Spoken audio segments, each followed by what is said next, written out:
Campagnol est un petit village, mais entre élus, et j'en ai fait partie, on est amené à se connaître d'un bout à l'autre du département et à glaner des choses grotesques avant les élections, puisqu'apparemment, cette fois, ça va changer en profondeur. Donc on a tendance à alourdir le dossier pour ne rien oublier. Alors là, je sens qu'une partie d'entre vous, les goguenards, vont trouver suspecte cette démangeaison du changement. Mais je suis désolé, ce qui nous démange en ce moment, c'est pas le besoin de changement lui-même.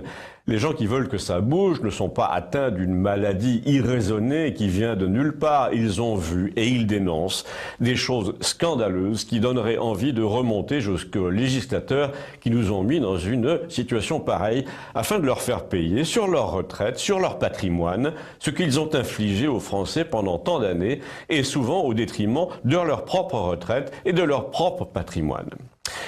Vous prenez le cas, par exemple, de ce jeune homme de Campagnol qui doit aller travailler sur le campus d'une université à la ville voisine pour changer des ampoules, en fait des rampes de néon. Dans l'administration, pour changer une ampoule, il faut une habilitation dite électrique. Mais dans le privé, le type qui change l'ampoule a aussi souvent une autre habilitation, s'il en est besoin, qui consiste à monter sur une échelle avant de changer le néon au plafond. Mais dans l'administration, ce serait trop simple.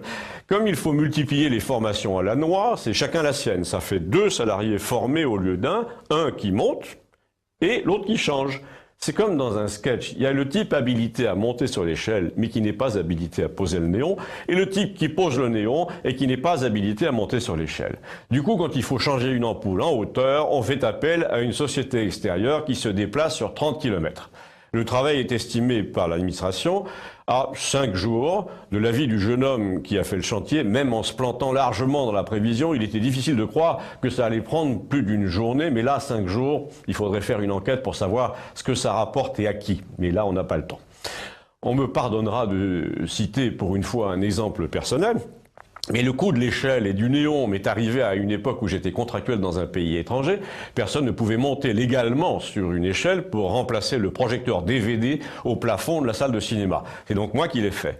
Et comme le plafond était assez haut, j'ai demandé au pompier permanencier, enfin celui qui chez nous était responsable de la sécurité, de l'incendie, des travaux divers, de bien vouloir au moins tenir la base de l'échelle pendant que j'allais visser là-haut.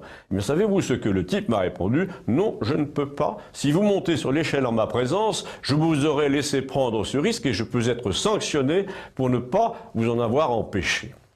Donc j'ai grimpé l'échelle en son absence, faute d'avoir pu trouver quelqu'un n'importe où sur le trottoir pour la tenir à sa place. Et quand j'ai raconté la chose à mon ami élu de grande ville près de Campagnol, il m'a dit, mais dans l'état de la législation actuelle, il a eu raison.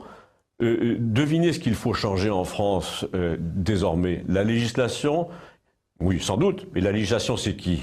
Ce sont les élus. Je ne sais pas si vous voyez l'allusion, mais si vous la voyez, dites-moi ce qu'elle vous inspire. Merci.